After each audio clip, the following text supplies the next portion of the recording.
Hello everyone.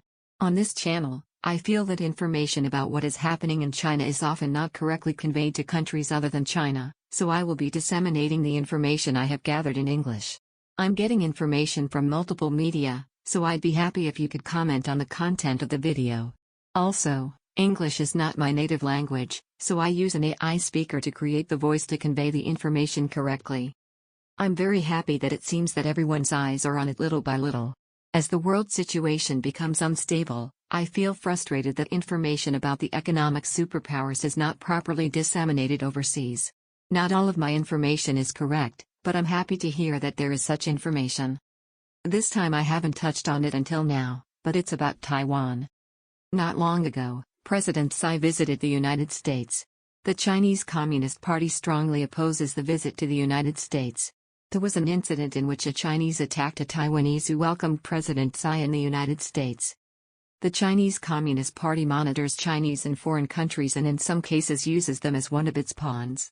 During President Tsai's visit to the United States, he led a protest organization in the United States.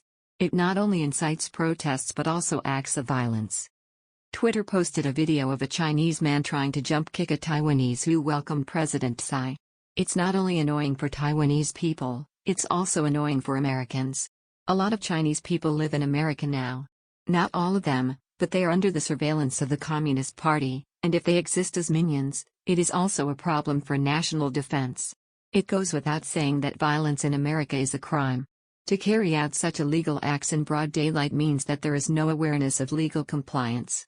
In other words, it means following the instructions of the Chinese Communist Party rather than following the rules of the country where you live. I will talk a little bit about Japan here. The number of tourists from China has increased since the zero policy was lifted. There is a case of renting a car from a Chinese living in Japan and driving it. I made a reservation for renting and borrowing on the internet, and it is not an acquaintance or relative, but a stranger. This is a very dangerous act. Even if the owner of the car has insurance, if the car is rented to a third party, the insurance may not be used. If a Chinese tourist drives a car and causes an accident, the victim will not be properly compensated.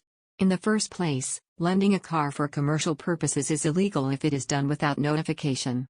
This is one example of the Chinese people's low awareness of law-abiding. Chinese people tend to prioritize the interests of individuals and organizations to which they belong rather than following laws and rules. The inability of Chinese people to follow local rules and laws is not just a problem in Japan or the United States. As long as the Chinese people in each country are under the control of the Chinese Communist Party, it will be an unsolvable problem. That's all for now. See you next time.